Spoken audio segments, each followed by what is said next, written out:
بسم اللہ الرحمن الرحیم۔ السلام علیکم پیارے ویورز۔ جنت میں سب سے خوبصورت پرندہ مور تھا۔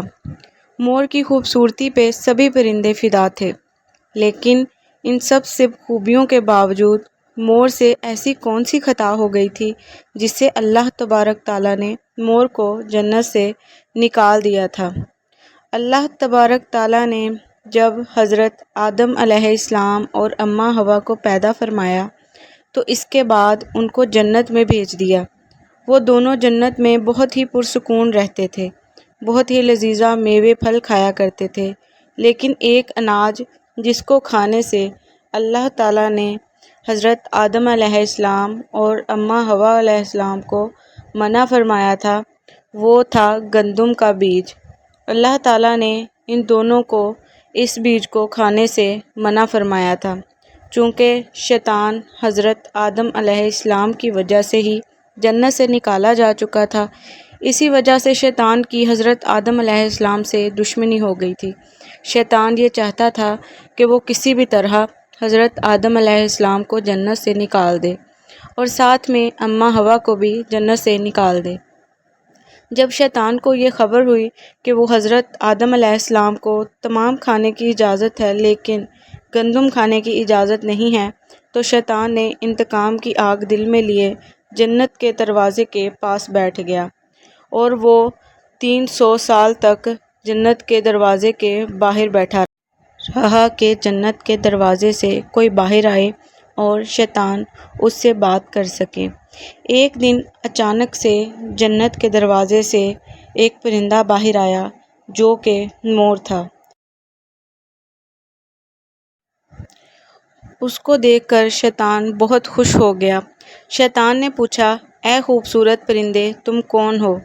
تو مور بولا، میں مور ہوں، اب تم اپنا تعارف کرواؤ۔ شیطان نے جواب دیا کہ میں عالم کروبیہ کا ایک فرشتہ ہوں، میں اللہ پاک کی عبادت سے ایک پل بھی غافل نہیں ہوں۔ میں چاہتا ہوں کہ میں جنت میں جاؤں، وہاں کی نعمتوں کا اپنی آنکھوں سے مشاہدہ کروں۔ شیطان مور سے کہنے لگا کہ تم مجھے جنت کے اندر لے جاؤ، میں تمہیں 3 ایسی باتیں بتاؤں گا جس سے تمہیں ابدی زندگی حاصل ہو جائے گی، تمہیں بڑھاپا اور بیماری نہیں آئے گی، تم ہمیشہ جنت میں ہی رہو گے۔ شیطان کی یہ باتیں سن کر مور لالچ میں آ کر مور نے کہا کہ اتنی تو مجھ میں طاقت نہیں ہے کہ میں تمہیں جنت میں لے جاؤں، ہاں لیکن ایک سانپ میرا دوست ہے جو کہ تمہیں جنت میں اپنے منہ کے اندر رکھ کر لے جا سکتا ہے۔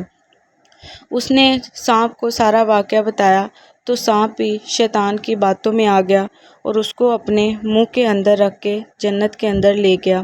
تبھی شیطان ان کو بہکانے لگا کہ اگر آپ میری بات مان لیں تو آپ ہمیشہ کے لیے جنت میں رہ سکتے ہیں اور ایسی ہی پرسکون زندگی گزار سکتے ہیں۔ تو شیطان کی باتیں سن کر حضرت آدم علیہ السلام کو رجحان ہوا تو انہوں نے پوچھا کہ وہ کون سی بات ہے۔ تو شیطان کہنے لگا، اگر آپ اناج کا ایک بیج کھا لیں، یعنی کہ گندم کا اگر آپ بیج کھا لیں تو آپ ہمیشہ جنت میں ہی رہ سکتے ہیں اور آپ کو ابدی حیات مل سکتی ہے۔ حضرت آدم علیہ السلام تو خوف خدا سے انکاری ہونے لگے، لیکن حضرت امّ حوا کو شیطان بہکانے میں کامیاب ہو گیا، تو حضرت امّ حوا نے حضرت آدم علیہ السلام کو بھی راضی کر لیا۔ تو اس طرح ان دونوں نے اناج کا یعنی گندم کا بیج چکھ لیا۔ تو جب انہوں نے گندم کا بیج چکھا اور جیسے ہی وہ بیج ان کے اندر گیا تو اللہ تعالیٰ نے فرشتوں سے حکم دیا کہ حضرت آدم علیہ السلام اور امّ حوا کو زمین پر اتار دو۔ تو اس طرح حضرت آدم علیہ السلام کو سری لنکا کے ایک علاقے میں اتارا گیا اور حضرت امّ حوا کو جدہ کے علاقے میں اتارا گیا۔ وہ مور جس کے پاؤں بہت خوبصورت تھے، اللہ تعالیٰ نے سزا کے طور پر واپس لے لیے اور اسے بھی زمین پر اتار دیا، اور سانپ جس کے منہ سے خوشبو آیا کرتی تھی، اللہ تعالیٰ نے وہ چھین کر اس کے منہ میں بھی زہر رکھ دیا۔ تو دوستو، اللہ تعالیٰ کی اطاعت اور فرما برداری کرنے والوں کی آخرت میں کامیابی ہے۔ تو تو فرینڈز اگر آپ کو ویڈیو اچھی لگی ہے تو اس کو لائک کر دیجیے گا اور شیئر کر دیجیے گا، کمنٹ کر دیجیے گا اور چینل کو سبسکرائب کر دیجیے گا۔ سب کو اللہ تعالیٰ اپنے حفظ و ایمان میں رکھے، دعاؤں میں یاد رکھیے گا اور اپنا بہت سارا خیال رکھیے گا۔ اللہ حافظ۔